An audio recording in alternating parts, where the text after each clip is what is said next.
What's up guys, Dave here. Today we're going to have a quick look at the Game Pass and see if it's actually worth the money to pay for it. So we go across and have a look at the most popular. Let's start off with the good games. There might be some trash here, but let's look at what's actually popular there at the moment. You've got first and foremost, you've got Rocket League. Now if you've never heard of Rocket League, where have you been hiding? It's a huge game, absolutely humongous.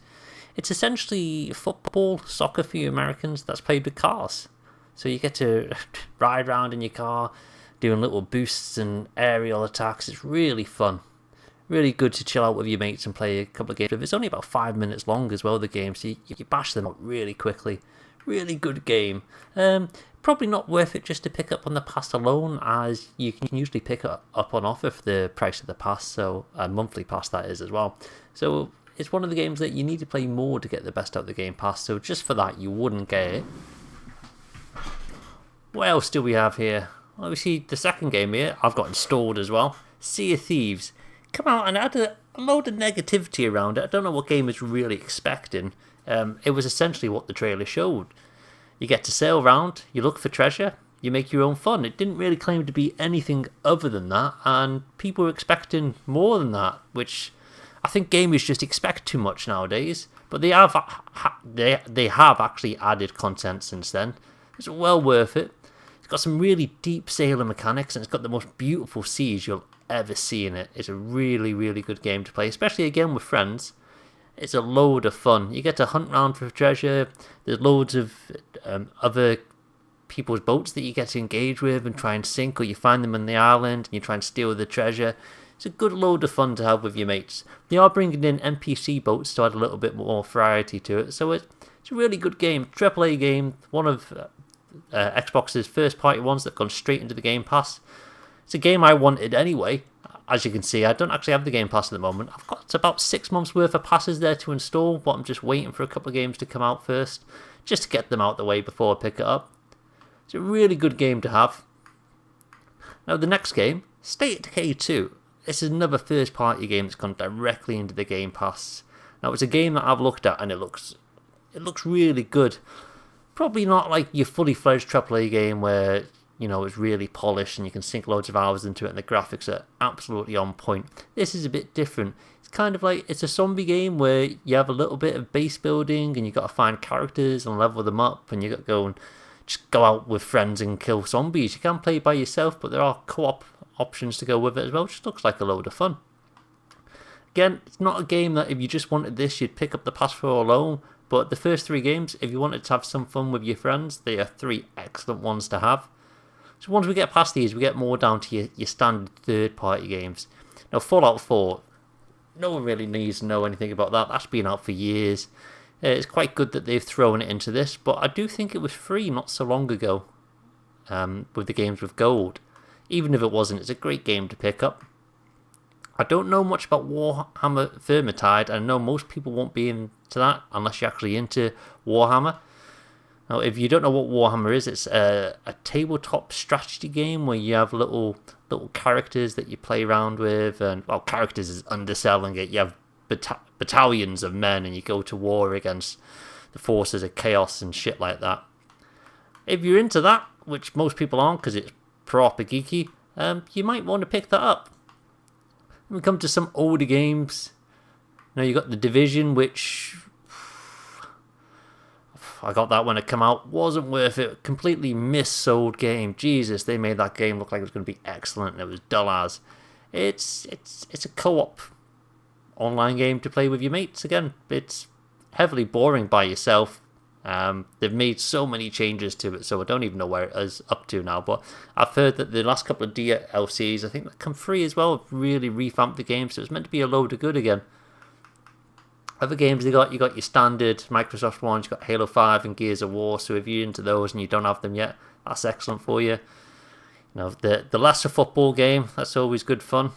Throw in a Tomb Raider game. I'm not sure many people are into Tomb Raider nowadays. It had its heyday back on the PlayStation 1, but I think it's being reborn on this platform. They've kind of retconned a lot of the old stuff, and they've reimaged her to look more like a normal person, and she's more kind of like a huntress quest gatherer now, that rather than just some big-titted lady that dicks around in caves and shoots wolves. What else do we have here?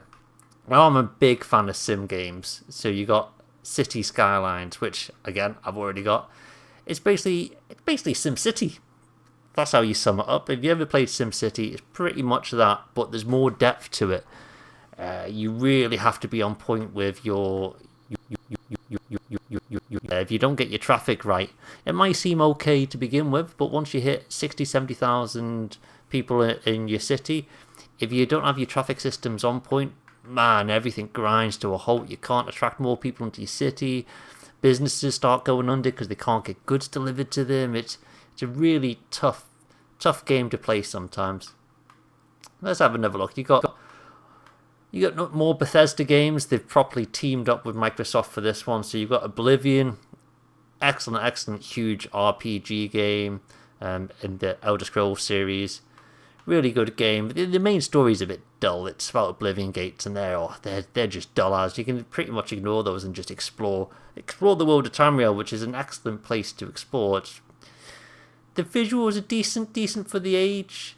It's got a lot of depth to it. There's different character types you can go as, which give you different things. It's something that you can sink like 50, 60 hours into easy. You got the Elder Scrolls Online. Again, I've not played this, but people seem to really enjoy it. Now, there's a lot of lesser games here, like Saints Row, which has been free before. Another first-party game there. Strategy RTS game, Halo Wars 2. That's all right. Injustice, Gods Among Us. That's a beat 'em up. Got a hunting game. Enough said about that, really. Zombie games are zombie games. We've had enough of zombie games. So the rest are just neither here nor there. Terraria was a huge game about 6-7 years ago. Oh, Overcooked. Oh, I didn't see Overcooked there. There's a lot of games here that are like solely towards co-oping. Now, Overcooked is a game where you work in a restaurant and you make meals. But if you've ever seen a restaurant, you don't make an entire meal. You make parts of meals, and then people do other stuff and to get it all moving along. Now, this is the same thing where you've got to make meals, and there's time restrictions on different ones. You've got to start them at different times and work with your teammates to keep the food coming out for the customers to get good ratings. It's another co-op game, one that you can play online with other people, but it's always better to play with your friends. So that's pretty much it. The other games I've not heard much about, so aren't worth talking about, really. In my opinion, other people might really enjoy them. See what else they've got. Let's just go to show or see if there's anything that we've missed. Now, you see a lot of them, like iDarb. They were released previously under the Games with Gold, so everyone's got them for free. A lot of these are just crap. Absu, which I think is a diving game. You got Banjo Kazooie. If you don't know what Banjo Kazooie is, it was an old Nintendo 64 game by Rare. It's a big 3D platform game, kind of open world. It's level based, but it's kind of like open world miniature level based. It's a good fun game. Mechanics are a bit clunky now, but I've actually got Rare Replay, and I played Banjo Kazooie I think last year, and it was good fun, good knock around fun to play with. It's not something that you're going to sink like 50 hours to. You can probably complete it in about 10 hours, 15 hours. It's a decent game to play. Got Bayonetta, which has a huge following. Braid, platform puzzle game, which was really big on the 360. You got Brothers, A Tale of Two Sons, which is an excellent game. It's a co-op game that you play by yourself. It's really strange. You control both brothers with the left and right stick, doing like little pretty basic puzzles. Very story driven. Good game to play. What else do we have here? Other ones, again, Costume Quest, D4. These are all free ones. It's Darksiders if you're into that. You got 3 Dead Island games to play. Oh, no, you don't. You have 1 Dead Island game. Misreading there. 2 Dead Rising games. So, zombie games everywhere. Dead Light, zombie games all over the place. You got Defense Grid. That's, God, what do you describe that game as? It's basically you get a map and you throw cannons down and you shoot waves of men. I can't remember what that type of game mode's called. And then, you kill them all and you move on to the next level. Devil May Cry is a hack and slashing game where you're this vampire dude. I've not played a Devil May Cry since the PlayStation 2, but it is something I've wanted to go back to. Another Devil May Cry, some Disney trash, fishing game. Who likes fishing games? I don't know. You got the Fable trilogy, huge game. It's an RPG where well, it was highly sold by Peter modelling you where everything was going to be awesome and out of this world, and it wasn't quite there. You do have choices that affect the overall story and the outcomes, but not to the extent that was described. But it's a good game to play, especially if you're into your RPGs. You got your racing game, Formula 1, nothing to do there. Already said Fallout 4, Fallout 3, which is on the 360s, basically the same game with worse graphics, and yeah, the story is pretty similar. There's not a story, not much anyway. You forget you got a son missing in the fourth one, it's stupid. Gears of War there for your Gears of War fans. God, that's 6 Gears of War games, that's ridiculous. Yeah, just hitting the Halo games, Halo Wars 2, Spartan Assault, yeah, you don't want to see them. Hitman, this makes it look like there's loads of Hitman games here, but the Hitman they brought out, they made it episodical because they thought that's what people wanted because of Telltale Games, but it's not what people want. Telltale Games did alright because it was a couple of quid and it was interesting genre at the time. At its time and place, I thought they were quite boring, to be honest. You got to make decisions, but there was no game mechanics in there. I just sit there watching TV and then saying the outcomes. It was dull as. It kind of went the same way as here. With Hitman, they went, oh, we'll make it episodical, and then we can probably grind more money out of people, because more people might pick a couple of episodes, but they might not pick up the full game. It's like, yeah, that didn't go too well for you, did it? Loads of 360 games here. Most of them are a heap of shite, if we're being honest. What else do we have? Anything worth mentioning? Mass Effect. It's fantastic. Especially if you haven't played the first one in the trilogy. You get to meet Shepard for the same time. It's a sci-fi RPG. Is it third person? I think the first one is third person shooter. You got your Metal Gear Solid, still trying to live up to its heyday in PlayStation 1. Random racing games. Oh, an NBA Playgrounds game, basically NBA Jam. What else do we have? A couple of the classic Resident Evils there for you to play. They don't quite hold up nowadays. I think the genre is kind of oversaturated, so they just completely died off. And yeah, they're okay. They're okay revamps. You got Recall, which is kind of like the lesser distant cousin of Horizon Zero Dawn. You're stuck on a planet. There's machines. You got to kill them. And then you can use cores to create your own little pal and upgrade them. It's an alright game. It's worth playing. That's a fully 4K one as well. They brought it out for the Xbox One X. Rise was actually an excellent game that came out by Crytek when the Xbox first came out. Its main problem was it was just short. You could complete it in about 2-3 hours really, but the visuals were fantastic for the time. The mechanics were quite smooth. The storyline was compelling. You're son of Rome and your family's being killed and you're commanding armies and just going through the motions. It's a really good game. Saints Row went a bit weird. Yep. It's Green Ride, which looks like a really interesting game. I did want to pick it up, but I always thought it was one of these games that would become free in the end, so it didn't. You basically design roller coasters and get people to scream and die, and that's how you get points. A bit weird, really. Get your Sonics again. Sonics has had its day in the sun. Needs to disappear, really. Star Wars Force Unleashed 1 and 2. Excellent games to play. Absolutely excellent games to play. You play someone who's pretty much a bad guy. And you've just got to go through the motions. Killing good guys, killing bad guys.